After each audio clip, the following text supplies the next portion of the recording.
नमा संस्कृताय विद्यार्थियों, संस्कृत पूजा में आपका स्वागत है। यह मेरी पहली वीडियो है और मेरी सारी वीडियो उन छोटे बच्चों के लिए है जो संस्कृत भाषा को समझने में असमर्थ हैं, जिनको संस्कृत से डर लगता है। अपनी सारी वीडियोस में मैं संस्कृत के उन सभी प्रकरणों को सरल करके पढ़ाऊंगी जिन्हें बच्चों को समझने में और याद करने में कठिनाई होती है। हमारा आज का विषय है शब्द रूप। जैसे कि आप देख सकते हैं, हमारे आज के शब्द रूप का विषय देव है। बच्चों, देव जो है अकारांत पुल्लिंग शब्द है। देव से आपको पता है, देव जो है एक देवता या पुल्लिंग का नाम होता है। अब हम इसका वर्ण विच्छेद कर लेंगे। दा हलंत ए और वा हलंत आ। ये ए जो है वो इस ए की मात्रा है और वा में ही हमारा ए लगा हुआ है, तो ये हमारा इसका वर्ण विच्छेद हो गया। और वर्ण विच्छेद से अंतिम वर्ण जो हमें मिला वो हमें ए मिला है, जिससे हमें पता चल गया है कि ये हमारा अकारांत शब्द है। अकारांत पुल्लिंग शब्द, कोई भी शब्द होगा वो सेम ही एक जैसे समान प्रकार से ही चलेगा। अभी हम बात करते हैं देव की। बच्चों, कारक सबसे पहले जानिए। कारक में हमारी 7 विभक्तियां होती हैं और 8वें नंबर पर हमारा संबोधन होता है। संस्कृत में 3 वचन होते हैं, एक वचन, द्विवचन, बहुवचन। एक वचन में हम सिर्फ एक चीज के विषय में बात करते हैं, द्विवचन में हम सिर्फ द्विवचन के 2 चीजों के विषय में बात करते हैं, और बहुवचन में हम बहुत सारी चीजों के बारे में बात करते हैं जो 3 हो या 3 से अधिक हो। तो यहाँ पर मैं बताना चाहूंगी, प्रथमा विभक्ति किसी भी शब्द रूप को याद करने के लिए सबसे आसान तरीका होता है पुल्लिंग में कि आपका शब्द हो और उसके पीछे विसर्ग लगा दिया जाए। विसर्ग लगाने पर हमारा वो देवः हो गया है। देवः, देवौ, देवाः। जैसे कि संस्कृत में आपको पढ़ाया जाता है कि सह, तौ, ते, सा, तौ, ते। लेकिन बच्चे यहाँ पर देखिए, सा से ये सिर्फ आपको ट्रिक बताई जा रही है कि आप ऐसे याद कर सकते हैं। सा में विसर्ग है तो आपके देव में भी विसर्ग आएंगे। तौ में 2 मात्रा है तो द्विवचन के आपके देवों में भी 2 मात्राएं आएंगी। और ते, आप यहाँ पर इसको छोड़ करके आप उस बात को याद रखेंगे कि हाँ, हमारे आ की मात्रा और विसर्ग हमारा दीर्घ हो जाता है, हमारा बहुवचन बन गया है। अब आप देखिए द्वितीया, देवम। कोई भी शब्द रूप हो, उसका द्वितीया का जब हम प्रथम रूप बनाते हैं तो हम मां हलंत वाले का प्रयोग करते हैं और हम उसको शब्द के साथ लगा करके शब्द बना देते हैं। देवम, देवेन। तृतीया विभक्ति एन, यानी किसी चीज के साथ कार्य करना, देवेन। चतुर्थी में देवाय, पंचमी में देवात, षष्ठी में देवस्य और सप्तमी में देव, और यहाँ पर संबोधन में हे देव। अब आपको मैं ये बताना चाहूंगी कि संस्कृत में प्राचीन समय से ही हम लोग पहले एक वचन को याद करते हैं, फिर द्विवचन को याद करते हैं, फिर हम बहुवचन को याद करते हैं। तो एक वचन को याद करने के लिए मैं चाहूंगी कि आप मेरे साथ 1 से लेकर 4 तक, चतुर्थी विभक्ति तक एक बारी इसको याद करेंगे। उसके बाद हम पंचमी से लेकर संबोधन तक दोबारा से उसको याद करेंगे। जैसे कि देखिए, देवः, देवम, देवेन, देवाय। देवः, देवम, देवेन, देवाय। देवात, देवस्य, देवे, हे देव। देवात, देवस्य, देवे, हे देव। सभी विद्यार्थियों से मैं कहना चाहूंगी कि इन सभी अपनी विभक्तियों को आप इसी प्रकार एक वचन में प्रथमा से लेकर संबोधन तक एक साथ पूरा पढ़ें। देवः, देवम, देवेन, देवाय। देवात, देवस्य, देवे, हे देव। इस प्रकार पढ़ने से बच्चों आपको प्रथमा, आपका एक वचन, आपके देव रूप का आपका एक वचन पूर्ण रूप से आपको याद हो जाएगा, सभी विभक्तियों का। इसके बाद मैं आपको बताना चाहूंगी कि देखिए, जैसे कि मैंने आपको अभी बताया था सा, तौ, तो हमने देव के पीछे 2 की मात्रा लगाकर देवौ उसको द्विवचन में बना दिया है।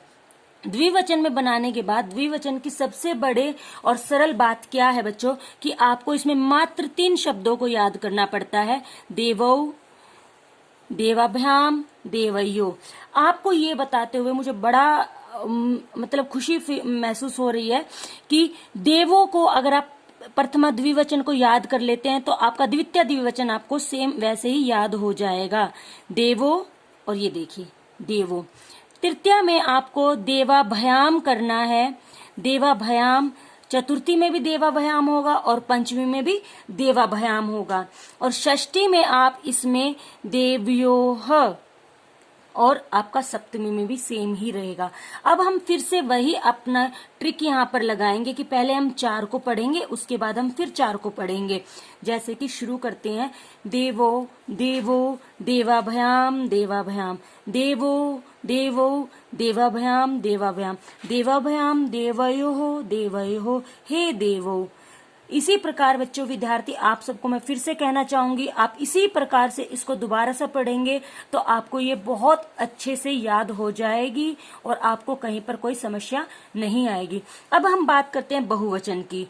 बहुवचन में जैसे कि आपको पता है कि जब भी हम एक वचन से बहुवचन में किसी चीज को परिवर्तित करते हैं तो हम उसमें आ का दीर्घ रूप और विसर्ग के साथ उसका प्रयोग करते हैं। आ का दीर्घ रूप बच्चे की कैसे, कि ये जो आ की मात्रा है ये अब हमारे ए का दीर्घ रूप हो गया है और उसके साथ विसर्ग लगा करके हम इसका बहुवचन बनाते हैं। तो देव के साथ जब हमने ये लगाया तो देवाः, और फिर द्वितीया के बहुवचन में आपका आएगा देवान, देवई।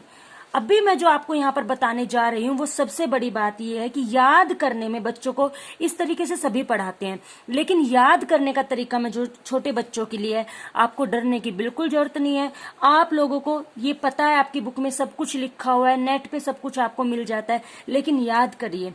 आपको सिर्फ क्या करना है, सबसे पहले देवा देवो देवाः, ये 3 याद करने हैं। इसके पश्चात आपने पूरा आपकी प्रथमा याद करनी है, द्वितीया याद करनी है, तृतीया में देखिए आपको पता है कि देवाभयाम देवाभयाम देवाभयाम। इसी के साथ में आप ये याद कर लीजिए कि देवभया देवभया, 2 आपकी जो विभक्तियां हैं चतुर्थी और पंचमी, उसका बहुवचन देवभया देवभया बनेगा। और भया भया नाम शु, भया भया नाम शु, ये एक आप मान लीजिए विभक्तियों को याद करने का गुरु मंत्र है, भया भया नाम शु।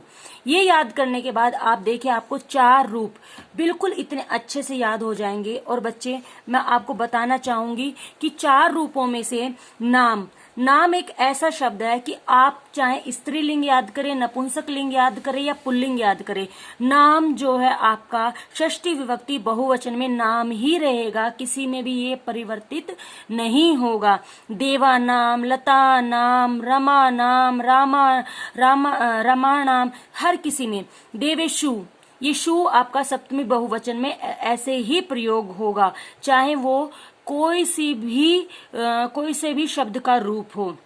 इसी के साथ मैं आपको ये बताना चाहूंगी कि जब आप यहाँ से करते हैं, चतुर्थी से अपना शुरू करते हैं, तो देखिए आपका यहाँ तक ये 4 शब्द आपको याद हो जाते हैं।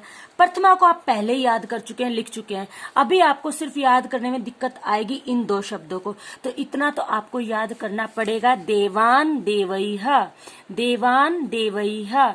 इस प्रकार याद करने से बच्चों आप देखिए कितना आसान तरीका है कि सबसे पहले आप अपना द्विवचन को याद कीजिए, द्विवचन के आप प्रथमा द्वितीया को याद कीजिए, तृतीय चतुर्थी पंचमी को याद कीजिए, षष्ठी और सप्तमी को याद कीजिए, और फिर उसके पश्चात आप बहुवचन याद कीजिए। और इसी के साथ बच्चों फिर मैं आपको ये बताना चाहूंगी कि ये सारा याद होने के बाद आपके जो आपका प्रथमा और द्वितीया का है, ये रूप कभी नहीं बदलता, हमेशा हर रूप में आपका देवा और मां लगकर ही प्रयोग किया जाता है। इसके बाद आपको थोड़ा सा ये याद करना होगा, जो कि आप बार बार मेरी ये वीडियो को अगर बार बार देखेंगे और इसको चलाकर सुनेंगे तो आपको ये अच्छे से याद हो जाएगा।